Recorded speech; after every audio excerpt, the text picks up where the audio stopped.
Hi friends, చిన్న ముక్కల ఆవకాయ పచ్చడి పక్కా కొలతలతో చూపిస్తానండి. ఈ కొలతలతో చేస్తే ఫస్ట్ టైం చేసే వాళ్ళు కూడా ఈజీగా చేసేస్తారు. దీనికోసం పుల్లగా ఉన్న మామిడికాయలు 3 తీసుకున్నానండి. మామిడికాయల్ని శుభ్రంగా కడిగి తడేమీ లేకుండా తుడుచుకుని కట్ చేసుకోవాలి. వీటికి టెంకేమీ ఉండదు కాబట్టి లోపల ఉండే జీడిని తీసేసి చిన్న ముక్కలుగా కట్ చేసుకోవాలి. ప్లేట్లోకి తీసుకుని ఎండలో 2 గంటలు ఉంచాలి. ఇలా ఎండలో ఉంచటం వల్ల ఇందులో ఏమైనా తేమ ఉంటే పోయి పచ్చడి త్వరగా పాడవకుండా ఎక్కువ రోజులు నిల్వ ఉంటుంది.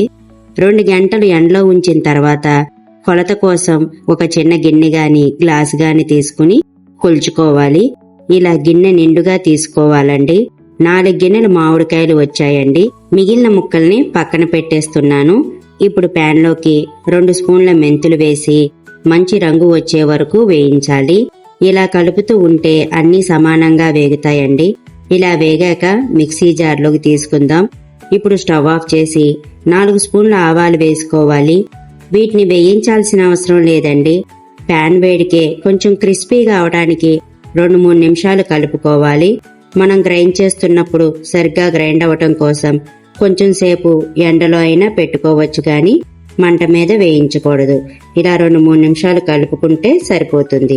వీటిని మిక్సీ జార్లో వేసుకుని పూర్తిగా చల్లారిన తర్వాత మెత్తని పౌడర్ లాగా మిక్సీ పట్టుకుని పక్కన పెట్టుకోండి. మామిడికాయలు కొలుచుకున్న గిన్నెతో అరగిన్నెడు పొట్టు తీసిన వెల్లుల్లిపాయల్ని తీసుకుని ఇందులో సగం వెల్లుల్లిపాయల్ని ఇలా కచ్చాపచ్చాగా దంచి తీసుకుందాం. వెల్లుల్లిపాయలు దంచి వేస్తే పచ్చడి తినేటప్పుడు చాలా బాగుంటుందండి. వీటిని గిన్నెలోకి తీసుకుందాం.